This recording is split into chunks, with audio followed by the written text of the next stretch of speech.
What is up, everybody? It is Tuesday night. Tuesday night means one thing. We are back in action. New episode of Dock Talk coming at you right now. Let's go.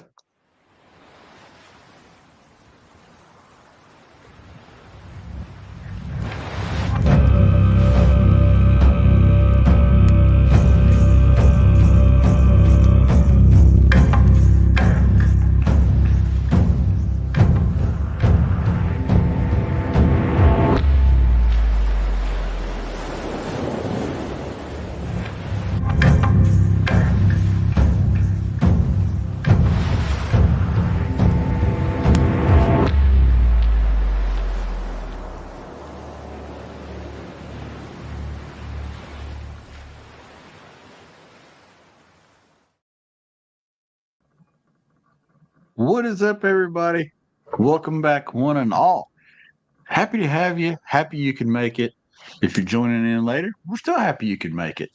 So, yeah, we got our panel, esteemed panel, back tonight. We're going to call it esteemed panel because you guys have been here before, but you bring the knowledge every time you're here with us. So we'll go around the room, starting with Travis. Travis, introduce yourself. Tell people what kind of Jackson kayak you're out there paddling.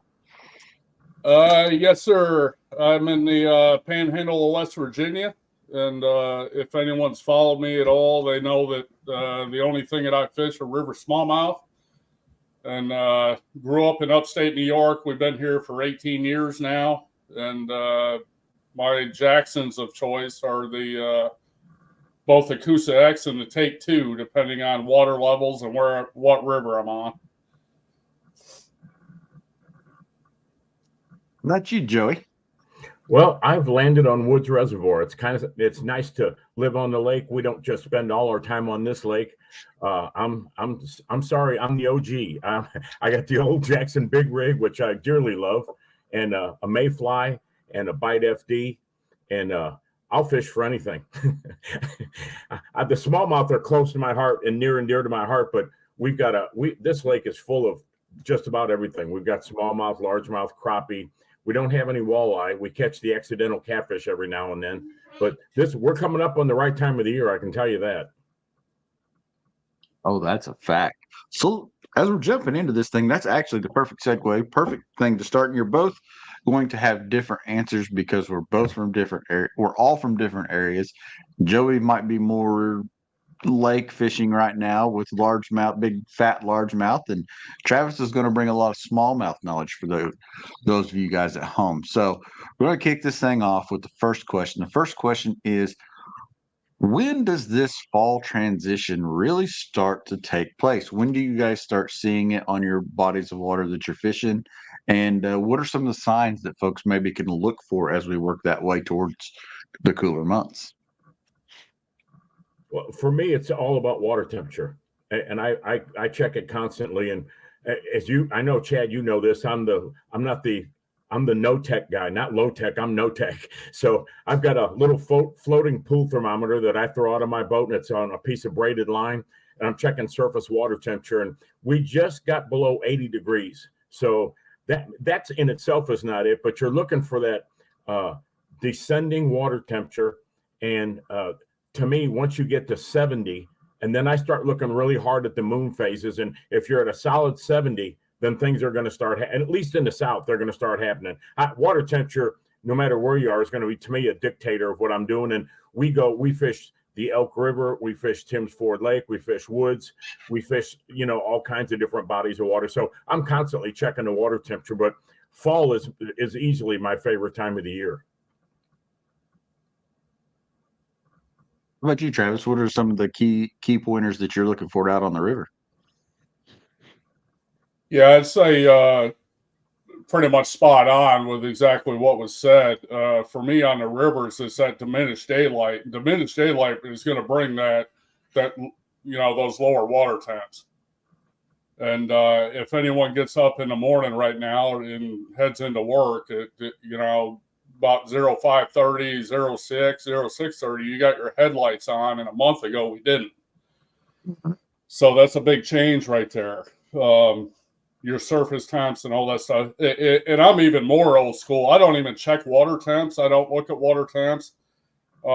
I pretty much go off of nature's cues with what's going on. And I can tell you that probably, I don't think I'm too far off right now. I'm probably at about 76 degrees water temp. And that's only because we've had 2 days that have been around 100 degrees here in the Panhandle, West Virginia, the last couple of days.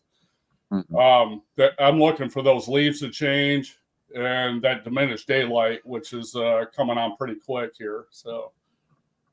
Yeah, and the leaves are actually, unfortunately, starting to change a little bit quicker than I anticipated even.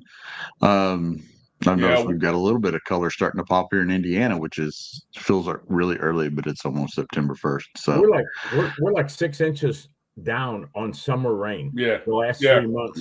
So what we're experiencing here, maybe I don't know about the rest of you, but what we're experiencing here is what I call brown and down. The leaves are turning and falling. I mean, already. So and Travis is right on the money there too.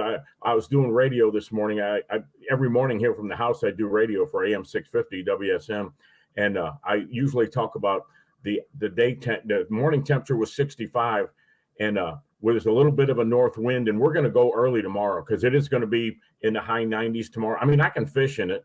It's just a lot more comfortable to go early. But the other thing is, we got 13 hours of daylight. Sunrise was at 6:31, sunset at 7:21. So it's getting ready to set here anyway.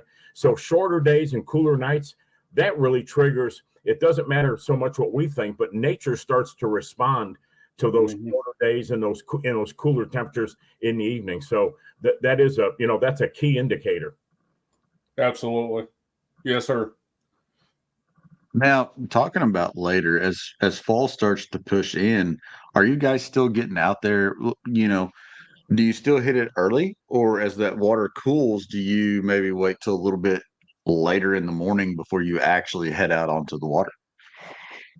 Well, for us, and I've said this before, we fish 100 days a year on the regular, between 100 and 120 days a year, and I know Travis was saying, like, when you're getting ready to go to work, it's like, I don't know what that work thing is, but we, the one thing that I have seen over the course of the years, and I still journal somewhat on my fishing trips, and when the water gets cold or is cold, like in the spring, the afternoon bite is almost always better. We're not even close to that yet, but when you get to November down here, when you get to November and December, that afternoon bite is what the trigger is, and it's just the opposite now.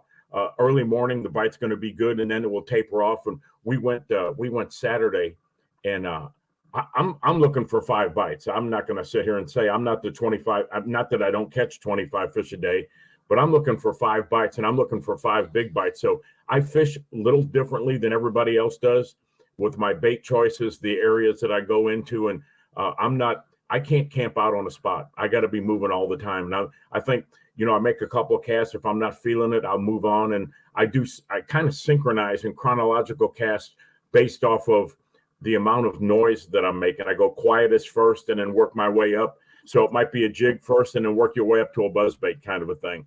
And if I'm not getting bit there, then I just move on. But we're finding fish on isolated weed beds. It's been a fabulous year for that.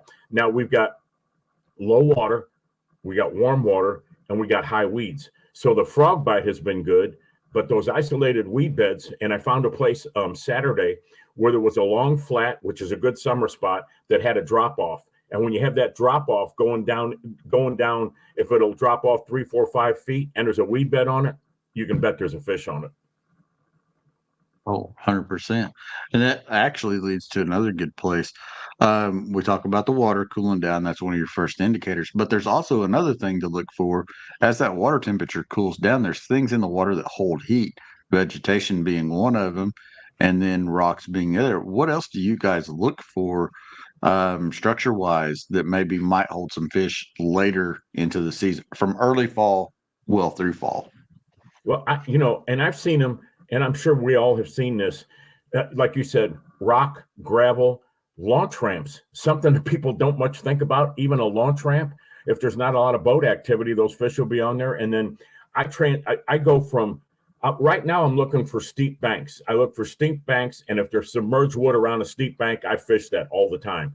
And I've been catching some surprisingly good smallmouth, and it's not the typical smallmouth bite. It's not on like small curly tail grubs and those kind of things. They're hitting big spinner baits, chatterbaits, and crankbaits. But those are all on those steep banks, those banks that are like 45-degree angles. And if there's wood, stop. If there's wood on a steep bank, stop right there. That what we have seen too is when that water does start to cool and they start to get a little more active. This is one you can. I promise you, works everywhere. Those shad that we're seeing, all shad that spawned in June and July, those shad are going to start moving to the back of the creeks in October. You need to go to the back of a creek. And I think I showed this the last time we were up, and I don't know you get a good picture of this or not, but I take a double willow leaf spinnerbait and clip off the front blade and then put a smoky shad skirt on the back of it. And I throw a 3/8 ounce spinnerbait, and they have been absolutely hammering that thing. So it does simulate the look of a shad and upsize a little bit, because the shad that we're seeing, I did a post the other day. I had a shad that I found that had floated up. It was about 1.5 inches long. And people say, well, you want to match the hatch. No, you don't. You want to match the color, but you want to upsize the bait. If you're throwing a spinnerbait through a school of shad and they're all 1 inch long and you're throwing an inch blade, you're fighting a losing battle because it's getting lost in all those shad. So go up in size. Yeah, that's a pretty solid tip. How about you, Travis? What are you looking for on the river as far as structure, things that might hold the heat a little bit better, or where those smallmouth are migrating to? Well, quite honestly, right now, I don't have to worry about heat. I don't have to worry about heat retention. Right now, the single biggest thing that I'm waiting for is November 3rd. November 3rd is our time change. So fall into that transition, that photo period change November 3rd, when those clocks go back, that's when it's game time. But leading up to that, quite honestly, all the rivers that I fish, and about 5 of them that I fish here, the Upper Potomac, the branches of that, the one that we live on right behind the house here and everything, the single only difference going into September compared to June, July, and August is the fact that they're a little bit more active, given that diminished daylight and a reduction in water temp, which coincides with that leaf fall. And I'm not talking premature fall, but I'm talking actual leaf fall. So, I mean, haven't been on before. I've got a penchant for winter fishing, and that's what I'm waiting on. So I'm looking forward to that time change, getting into November and looking for those wintering fish. So, but until then, I mean, I'm going to be chucking and ducking just like, my teammates, touched on right there. I'm going to be chucking some pretty big baits in the month of September, looking for those eaters that are active on those shade lines. And, I'm talking like 6-7 inch glides and stuff like that, which is way, if anyone's followed anything I ever wrote with Ned Cady on the In Fisherman, that's way, way, way different than anything that I do after that time change. We get down into the mid to lower 50s and below. And I fish year round, right? Snow and sleet and all that, I'm out. But so September is kind of that weird month. It's a transition month on the river smallmouth thing.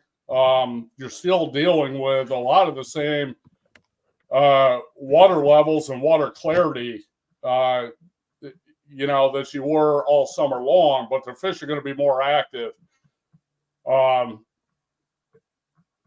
If long bond cast, crystal clear water, and it's a little bit different than the summer swelter, where you might have to dead stick something and wait for them to circle back around to it and corral it. But I like September enough where I took a week off in September with my wife, the week after Labor Day. That's for a reason, because I always get big fish in the first week of September. Took another week off in October, and we took another week in November, and that's all right around peak river smallmouth times, when it's either full moon, the rut, which I follow very closely with the bucks and everything, and that relates to big river smallmouth, and that full moon. Our next full moon in September is the third week of September, and you can guess, 3 days prior, 3 days after, and we're off during it, just by coincidence. So. That's another fantastic point. So you guys both fish all year round. Yes, When sir. did you guys, obviously, you've gotten well away from the water freezes after Labor Day. I mean, like most people think, it's just the lake closes after Labor Day. And for those of you guys that didn't know that the lake's still open, it actually does close on Labor Day. But at what point did you guys start venturing out more and more into the colder months? When did you take it from fall all the way through? Well, not to belabor the point, but since I do radio year round every weekday morning, I can't tell people how to fish in December if I'm not out there fishing in December. So, and the other thing, and I think Travis touched on this a little bit, what you'll find out for the people that are willing to venture out in the winter, there's so many pluses to this. First of all, there's not as much boat traffic. Secondly, when you get out there, you're going to find out if you find fish, they're going to have friends. Those fish are schooled up. So you can throw what, to me, it's the obvious thing is, I do transitional tackle boxes. So when you get to December, sorry, but I'm taking my topwater baits out. I'm not saying it's not possible, but it's not more likely. So I'm going to add jerk baits. I'm going to pull buzz baits. I'm not a spoon guy, so I don't do that. But, I'm going to be looking for wide wobbling crankbaits and jig year round. So the winter thing really helps you a lot. And again, those fish are not, we live on the lake. So the amount of pressure, boating pressure and fishing pressure, and this is not a gigantic lake. It's only 3,600 acres, but we've got another one 20 minutes away that's, 8 times as big as that. But what I have found is when you find those winter fish, you can stay on them. I mean, it's spooky how much you can stay on them.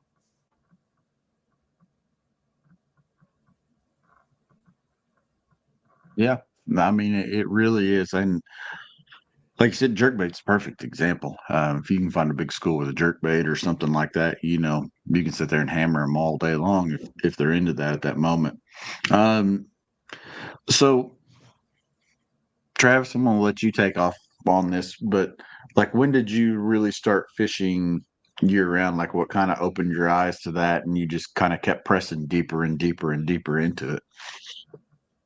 Quite honestly, I can tell you where I grew up in upstate New York, and you'll see a consistent theme with this because we had property and our home was right on a Susky feeder in upstate New York.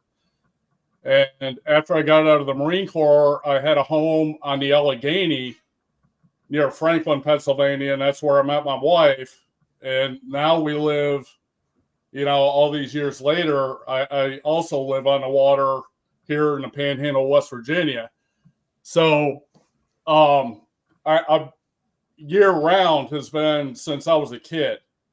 And growing up in upstate New York, the river that we lived on was phenomenally good for 10-pound plus walleye out of a river that's about 2 casts wide, and it's the Susquehanna feeder right around Broome and Shenango County.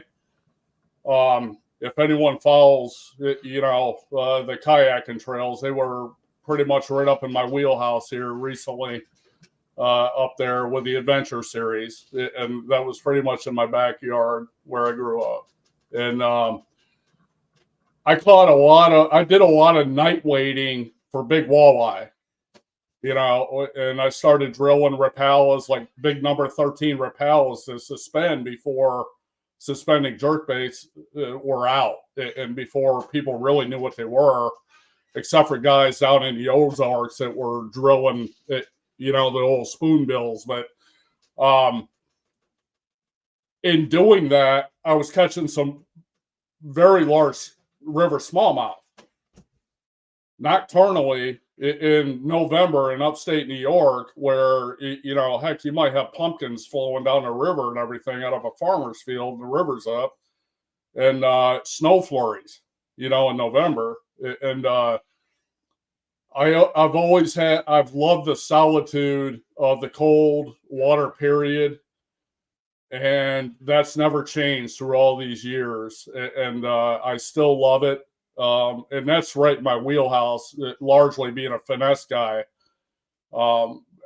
Being able to go out and get, 5, 6, 7 fish that are 18, 20 and up out of, essentially a bathtub area on a river, if you know how to read water and be tuned into that. That's awesome. I love it. It's one of my favorite things. So, long story short, since I was a kid, when I ice fished and all that stuff, for pike and muskie and all that. But I've always loved the winter. That's another. We're obviously, the three of us are talking about bass. It's what we love to fish for and different things. Let's kind of get into the walleye. That's good eating fish for the folks at home. Crappie. I mean, there's a lot of fish that really start feeding up in this fall transition period and on into the winter months. Joey, let's talk about some of those eating opportunities that folks at home might not be completely aware of for those panfish, walleye, and different avenues that are coming into play as well. Well, I had the privilege of guiding up in the Quetico, and I know Travis probably knows. They call it the Boundary Waters in Minnesota, yeah. But I was up there for 27 summers, and I caught more walleye by accident than I ever did on purpose, because I would just throw a big spinner on long points, and everything that was in there would eat it. We're fishing for smallmouth, but we caught a lot of walleye. But now, to get back to the crappie, that's a perfect point, Chad, is that what happens, the crappie are now going to move shallow again. And if you want to see when the crappie are most susceptible in the spring, when they move shallow and they're 2 to 8 feet of water, people don't know what they're doing. They're catching limits of crappie and big crappie. So they do start moving in. And again, if you're finding big crappie, it usually means you got a really good year class of shad, because the crappie that get big eat shad. They can eat just little old minnows. And contrary to popular belief, they'll eat a little bit of crawfish, but they're looking for something shiny going by, and it's usually a shad. And when you find crappie, they've got friends. And in the spring, we kind of got our own little way of doing this, but we call it the 50-50 rule. In the spring, we take one, we leave one, we take one. So we're putting a lot of them back. In this late summer and fall, like now, they're fair game. They're going in the freezer. So we have a lot of crappie in the freezer, and we have venison in the freezer. And one of the things Travis was talking about was November. I like to hunt deer, and one of the things that you're going to see, and regardless of what it is that you like to hunt or fish for, I say this, I've been quoted as saying this many, many times, and people have stolen this, but everything eats in October. Everything eats in October. And if you're looking for a transitional month, I believe October is it. September is kind of iffy, no matter, I don't think, where you live, because you can't count on anything for sure.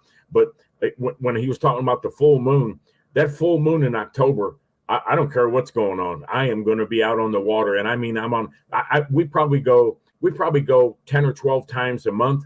But when you get to months like March, down here, February and March, and you get to October and November, we probably go 20, 25 times in a month. I mean, we're on the water all the time. And that's because the bite is good. And if you're looking for a big fish, early spring or late winter, whichever you want to call it, is a great time.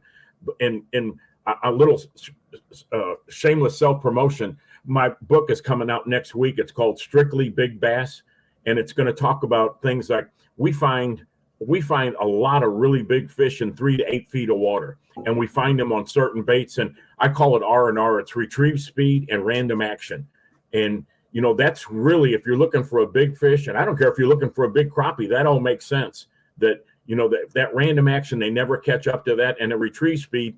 If you got two people fishing in a boat and they're throwing the same thing, and one's catching fish and one is not, that's exactly what that is. They're using a different retrieve speed. Once you find that, and it could change, but once you find that, it's the key to catching big fish and a lot of fish, I think.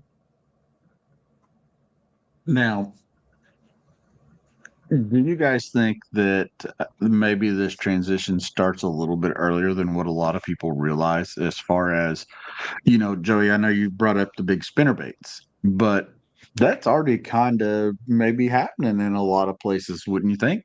Oh, it definitely is. It definitely is. I think the key, again, is the shorter days, and when the water temperature starts to drop, that's a signal to all the fish. It doesn't matter what species it is. It's a signal to all of them. It's kind of like, another blessing on this lake that we live on. They only drop at 2 feet in the wintertime. Where you'll go to other lakes and when taking it down to winter pool, it might drop 12 to 15 feet. They don't do that here because it's a military and a state owned lake, believe it or not, that's 3,600 acres. So, and my point is this: when you start dropping that water, you will never see a big fish get caught in shallow water flopping around where it's been pulled down. They automatically sense that and they start pulling off to what I call secondary cover. And one of the points that I've made before is I like secondary cover because when something dramatic happens, heat, cold, rain, water temperature, and the water levels dropping, the secondary cover becomes the primary cover. So if you know where that is and you work that, it's simple. You just move off a little bit and go to that what has become the primary cover. Yeah, at river fishing, we call that a spot on a spot. Right. Right. Yes, sir. Marie's got a question. I don't know what it related to, but bait casting gear or spinning gear? Yes. I take all both. the above. Yeah, I take both of them because, again, one of the things that I kind of live by, and Travis being a smallmouth fisherman probably does this better than I do, but smaller lures and slower retrieves when fishing gets really, really tough, and I'll throw a little slider worm or a little hair jig or something like that on the spinning rods. You can, most of us can throw that on a bait caster, but it really does work a lot better. And we've transitioned over to I use Canine braid. He makes a great braid. I use 8-pound braided line with a fluorocarbon leader, and he makes a good fluorocarbon. And my fluorocarbon leader is about a half a foot shorter than my rod is. But that's what I do with the spinning. If I'm throwing a frog or a jig, I go straight braid, and I camouflage my line with a black marker. If it's green, I go back with a black marker and mark 2 inches, leave 2 inches, mark 2 inches, leave 2 inches, and do that for about 12 feet of line. They're never going to see that line. It is literally camouflage when you do that. So I think there's a place for both of them. In the fall, if I'm looking for a big fish, I'm going to have probably 5 rods in the kayak. One of them's going to be spinner, and the other 4 are going to be bait casters. That's a great question for Travis too. As far as your line diameters and different things, I use, of course, on the lakes up here, it can be a little bit dingy.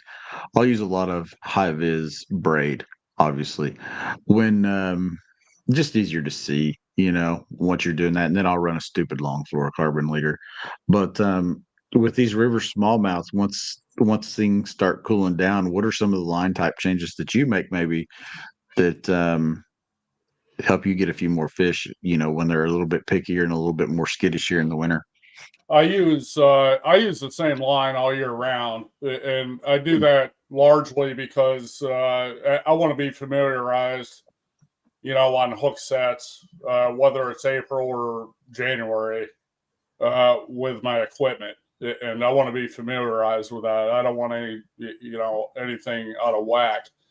The only difference that I will do is if I am fishing and I'm talking mid 40s and below on wintering holes with a jerkbait, I go straight fluoro.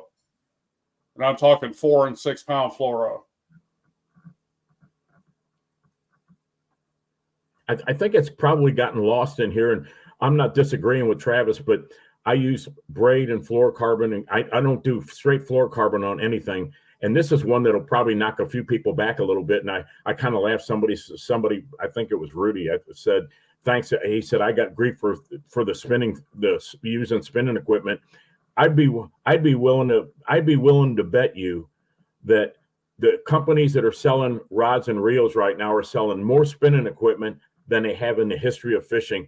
And it's strictly because of forward-facing sonar and active target, where people are saying we're throwing our little whiptail minnows and jerk baits, and that's become very fashionable, which is a gigantic controversy. But my initial point was, when I'm throwing topwater baits, crankbaits, and spinner baits, I throw that on 14-pound monofilament. I always have, and I always will.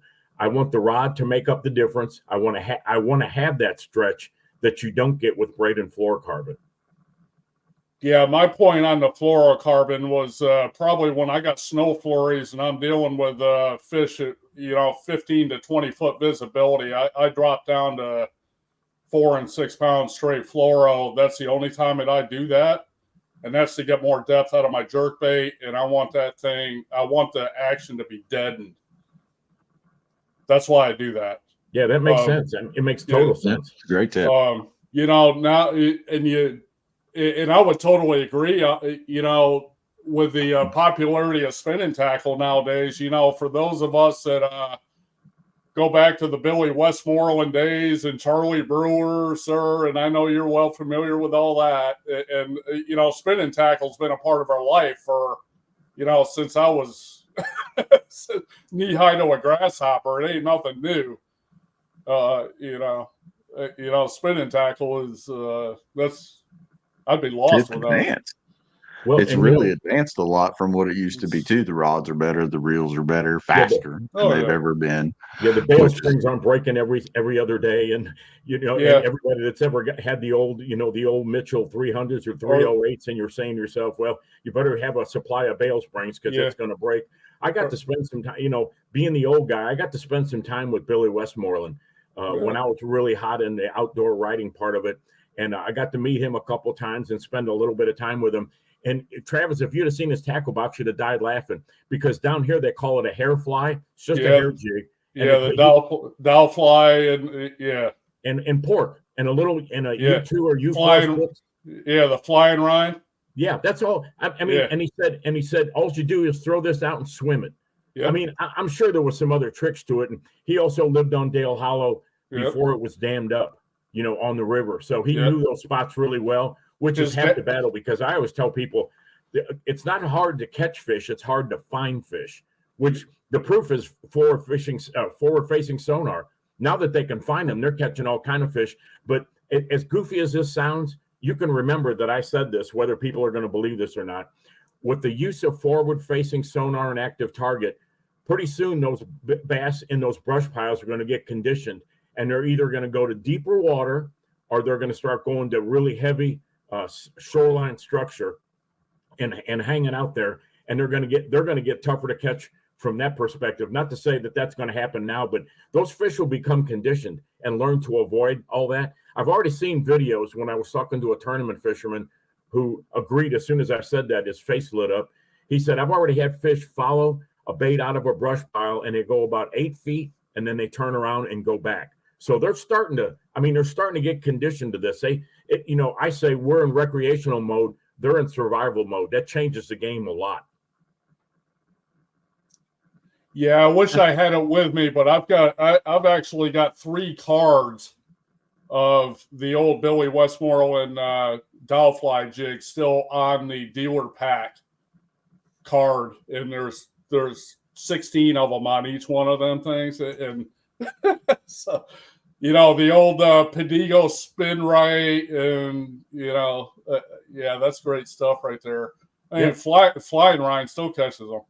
It does, and we've got some people down here that make a good hair fly, and you want to talk about a good wintertime, or he swears that from a smallmouth standpoint, there's no better bait than that hair fly or hair jig.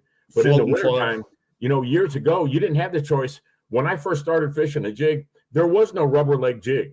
I know that sounds crazy, but it was all bear hair, deer hair, fox hair, rabbit hair. They were all hair jigs. So you just put a U2 or U4 split tail eel on the back and threw that out there. And every once in a while, you just took a little Hildebrandt spinner and put a little safety pin spinner and put that on there. That was your choices at the time.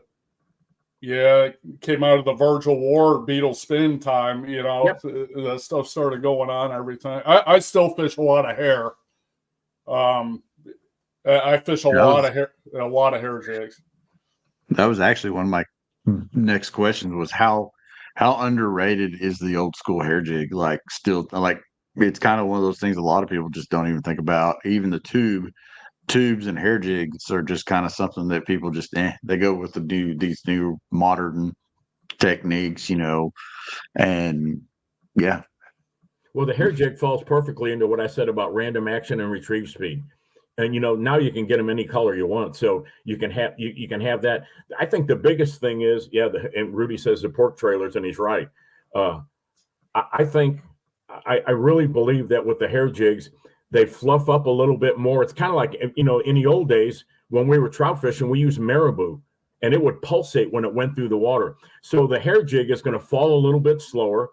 You can get, you can vary the lead heads, and if you don't like, there's a couple little tricks that people don't think about. You can add weight to any bait that you got with a pinch-on slip sinker.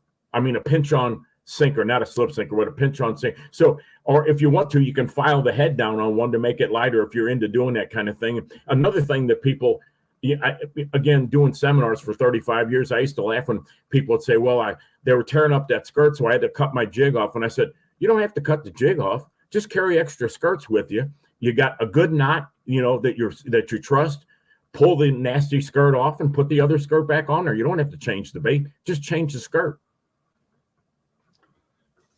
Yeah, my hair jigs will vary. Not all hair jigs are created equal. It's not only about head weight, but it's also about what the jig's made out of. And marabou, of course, you've got bucktail, which is hollow. You've got fox, coyote, marabou. All that is different drop rate. So oh my God, I could do a seminar on hair jig fishing, but guys talk about being able to fish shallow rivers and not get wedged and stuff like that. Well, that drop rate is paramount to knowing what you're doing on shallow eastern rivers.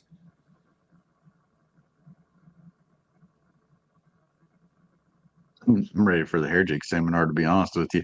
I do it anytime you want. We'll do it. Now, I've got a ton of stuff on In Fisherman with Ned Katie on the hair, but I love talking hair. It's old school.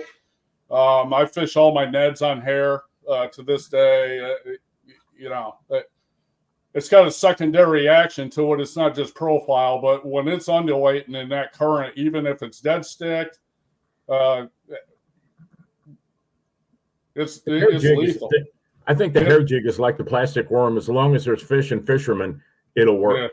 And people get away from stuff like that. And I'm like you, Travis. I've got a bunch of hair jigs, and I've got a guy down here that'll tie whatever color. And I think one of the big things is I want the body to be as full as it can be without being, a gargantuan thing. So it does fall slower. But I just really believe that hair jig. And again, a white, a black, a crawfish color. You don't have to have a bunch of them, but again, it's one of those that it's never going to go out of style. That will always catch fish. Yeah, it's just a timeless bait. It just is. It'll be taking smallmouth long after I'm gone. It still does, and it always will. And a lot of people probably today don't even keep them in their tackle box, to be honest with you. Yeah. When you talk about jigs, Joey brought up a really good point. What colors of jigs are you guys keeping? Again, I'm color wise. I look at clear water, and if you got real clear water, it's pretty hard to beat white or something with a little pearl or a little flash in it. Again, if you got somebody that'll tie you hair jigs, that knows what they're doing, the way they orient the line tie, there's a lot of little stuff, but it's pretty hard to beat something that meets shad, bluegill, and crawfish. I carry those patterns all the time, and I don't care if it's a spinnerbait skirt, a jig skirt, and I carry extra skirts just because of watercolor more than anything else. And with a spinnerbait, I think the skirt's for the fishermen. I don't think the fish care that much. The blade's going to seal the deal for them. And I started throwing some of these turtle shell blades because, again, if they're not seeing those, if it's just a little bit different, and somebody said black and blue, and they're right. Black and blue's been around forever, and black because it shows up in dirty water, and blue because it shows up in clear water. That's my theory on why that's worked, and again, always will. And you mentioned tubes, and tubes are something that are way underrated, way underrated, because we catch a lot of fish on tubes, and you can rig them with the jig head inside, Texas rig them. You can Carolina rig them. There's a bunch of different ways to fish a tube. And you talk about a smallmouth bait. You take a 2.5-inch tube and rig it any way you want to rig it. I mean, it's a smallmouth bait. At least it is here. Yeah, it is anywhere. Tube on all year. Yeah. Tube, hair jig, single tail grub. You'd be remiss if you didn't throw that. That's just old school stuff. It'll take stuff for, the end of time. I mean, it just will. The fish don't change. What companies sell and what they push on the market and what's it ICAST does. But I fish a lot of old school baits with a lot of tweaks. Well, a lot of JDM tweaks in regards to drop rate. Profile and drop rate is a big deal where I fish. Yeah, well, I talk about retrieve speed, but drop rate's the same thing. And unfortunately, what happens in the fishing world, and if you've ever been, and I don't go to the trade show anymore. I did for years and years and years, and I hardly go to any boat shows anymore. But what sells is what people call as sexy. And I look at it and say, every once in a while, I'll do a spot on the radio and talk about if I was fishing for food, what would I throw? That's absolutely right. If I got to survive off the smallmouth that I'm eating, what am I throwing? Exactly. And, Yes, years ago, they used to put a pearl-colored curly tail grub in survival kits. Now, if you're talking about a survival kit, and that's what they're putting in there, you got to believe, we know that, but I mean, for other people saying, well, I don't, I would be throwing a whopper plopper, or I'd be throwing, the Yamazuki $18 jerkbait. It's like, no, you wouldn't. You're going to go simple. You're going to go a basic color, and you're going to go a basic retrieve. And fishing for food's a completely different deal. Yeah, I couldn't agree more. And I've got a circle of smallmouth friends that I email with on a very regular basis, 3 or 4 times a week. And I've brought that term up many times, sir, where if you're surviving, what are you throwing? And it's a lot different than what's on, used to be on Saturday morning TV for me. But the old school stuff works. I mean, it just does. And in capable hands, a lot of things work. If I'm teaching somebody how to catch river smallmouth, give me about 5 baits and they're going to catch. Well, when I was guiding, I used to bring a lunch bag, a brown paper bag. And the person that was guiding usually, and this was just part of the shtick for me, but I've had that bag with me, and I said, "Is that your lunch?" I said, "No, we call it a Tennessee tackle box." I had a jar of pork frogs, some hair jigs, a spinnerbait, and maybe one other thing, maybe a crankbait of some sort, like a minnow plug, like an AC shiner. And I said, I can go anywhere in the world and catch fish on these baits. And it is that thing. Absolutely. I'm like everybody else. I went out and bought the big tackle box and thought if I filled it up, I was going to be a great fisherman. And it's sitting right next to me now. It's called the Umco 3000. It looks like a Volkswagen without wheels on it. Yeah. And I still got it with some baits that have never been out of the package and never been thrown. And some of those are literally 40 years old. And I figured out that I started, and this is probably, I'm sure this is in my book. I call it the 1 year rule. You can buy all the stuff you want to buy. And if it and put it in 17 tackle boxes if you want. If you don't tie it on, it doesn't get wet or doesn't catch a fish, take it out. After about 3 or 4 years, you've got a tackle box of stuff that you know is going to work. And as we said before, if you're fishing for food, this is what you'd be throwing. Yeah. I'm sorry. Did you guys ever find that there's changes from year to year? Like, for us earlier this year, the tanuki was a big thing. Like, man, it was just crushing. But, it seems like every year is kind of like that. Like this one little bait that you find that's just niche for that year. And then it's kind of like you come out the spring or, come into the same time frame the following year and it's just not as hot as it was. Well, I think that speaks to the fish conditioning that I was talking about. Yeah. It's new to them for a while, and then it's a completely different deal. So again, you go back to, you always revert back to the old school stuff, that it always comes back that, we've got little crappie tubes that we've caught. I caught more smallmouth on a little bitty 1.5 inch crappie tube. It was unbelievable. And I do think waters fish different. Like we don't have as much vegetation, floating vegetation this year as we did last year. So the frog bite was a little bit different. So weather, water, those are all going to change things. How much boating pressure and fishing pressure you get, that's going to change things. And again, if you keep introducing, I'm a firm believer in when people say, well, I know there's a fish there, so I made 10 casts to it. And I said, well, let me give you my theory on that. The first cast, it caught the fish's attention, and it decided, well, I'm not sure. The second cast, it caught the fish's attention, said, yeah, so what? And the next 8 casts just taught that fish not to hit that bait. Yeah, and they're hoping for a lucky rabbit's foot on cast number 11, I guess. Which I'm not saying it's impossible, but it's not very likely. Right, absolutely. Persistence. That's what they're hoping for. Persistence. So why this is we've kind of derailed a little bit, but that's okay. I like it. So talking about old school baits, and this is probably like a whole podcast of its own that we should do sometime because it would be epic.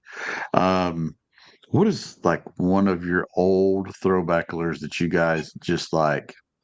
That was like your favorite lure back in the day. Well, I got introduced accidentally to the AC Shiner, and I know the people in the north love Rapalas, and I can tell you that I would take one AC Shiner over 10 Rapalas.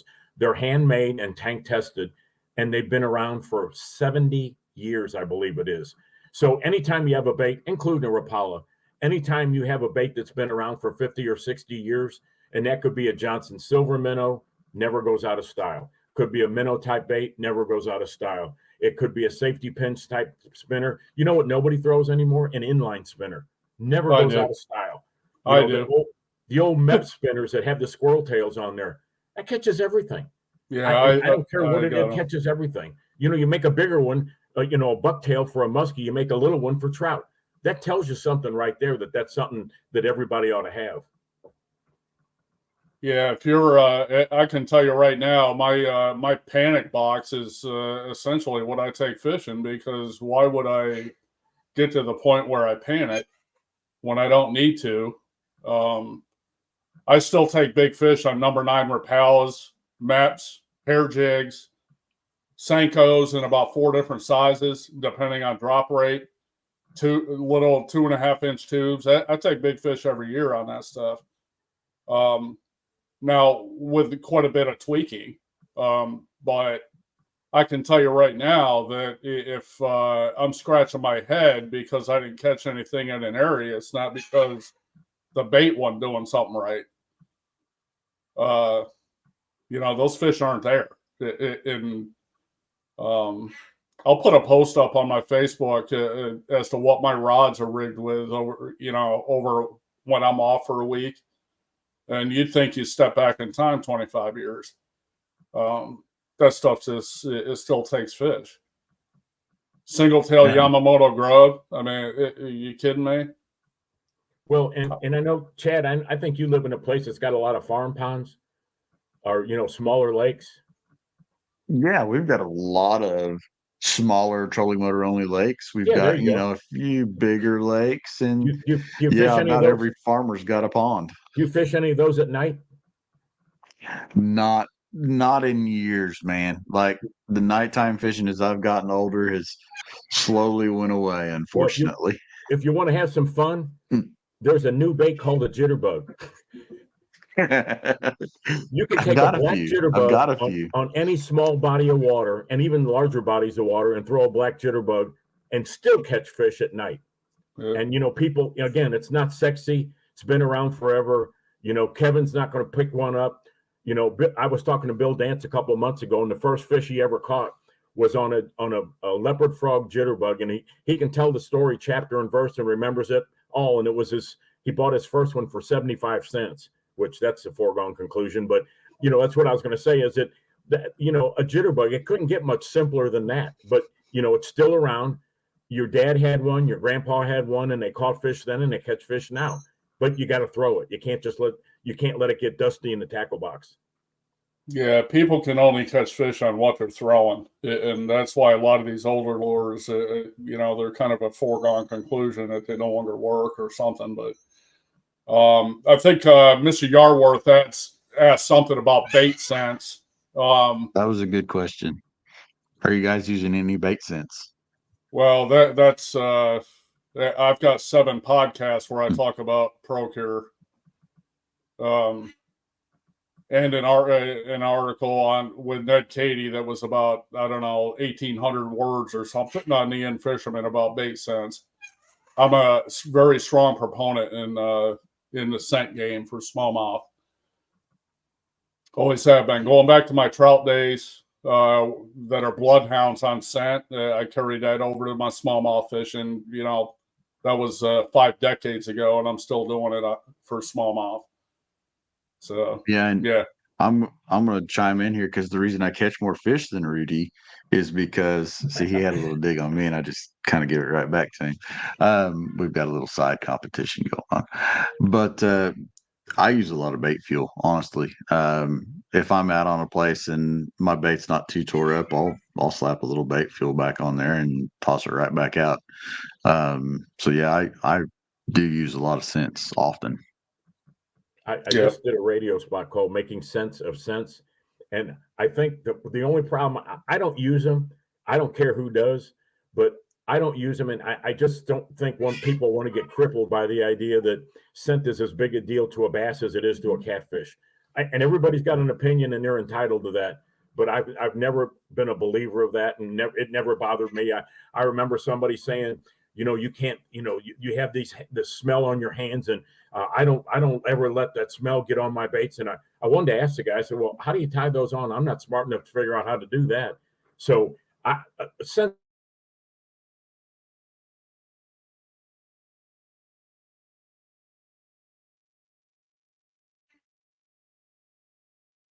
I think we lost you there for a second, Joey. Yep.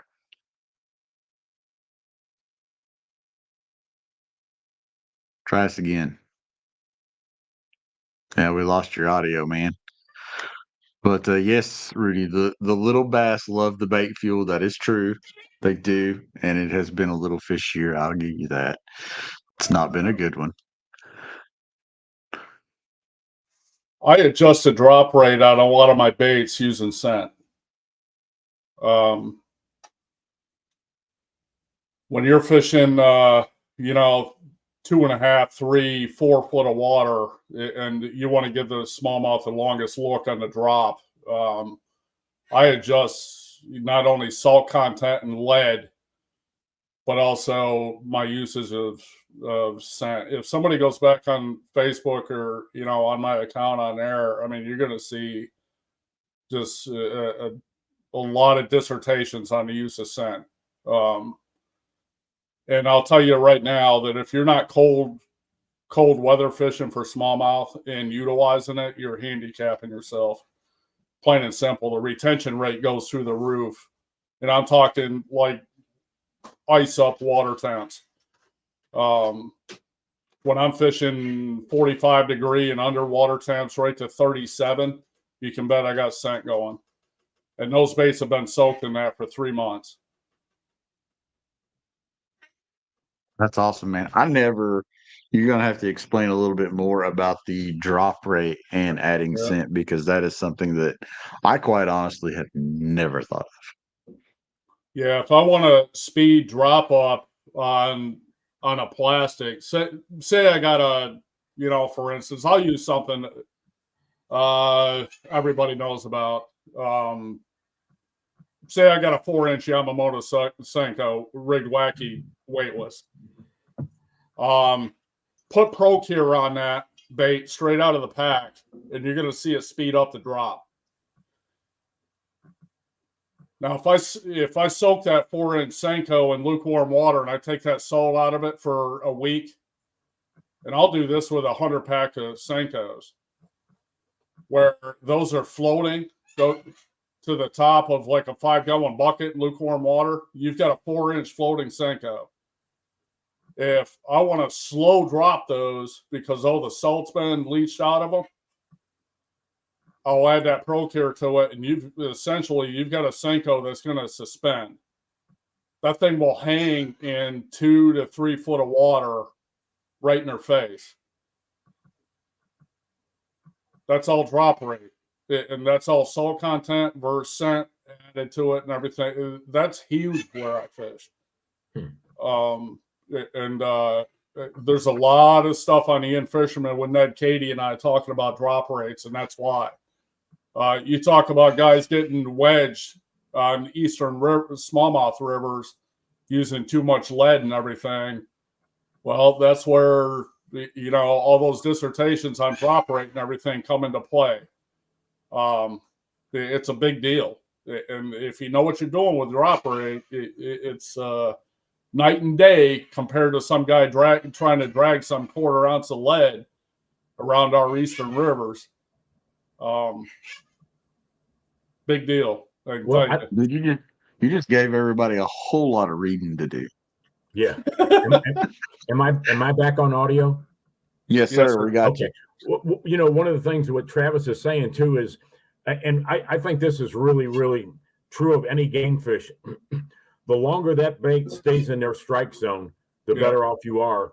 And I've always believed that most people and a lot of media people have overstated what the strike zone of a fish is.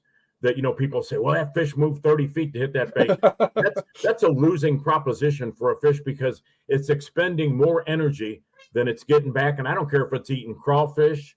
I don't care what it's eating. So, there's a certain amount of distance that they'll travel, especially I think a bigger fish to hit a bait. So keeping it in the strike zone for a longer period of time is really, it's a bigger deal than people realize. And Absolutely. that's a lot of that's based off of the exactly the details that you were talking about, whether you can get something to suspend. We've been catching a lot of fish on something similar. It's the Strike King Zero. It's the stretchy Z-Man stuff.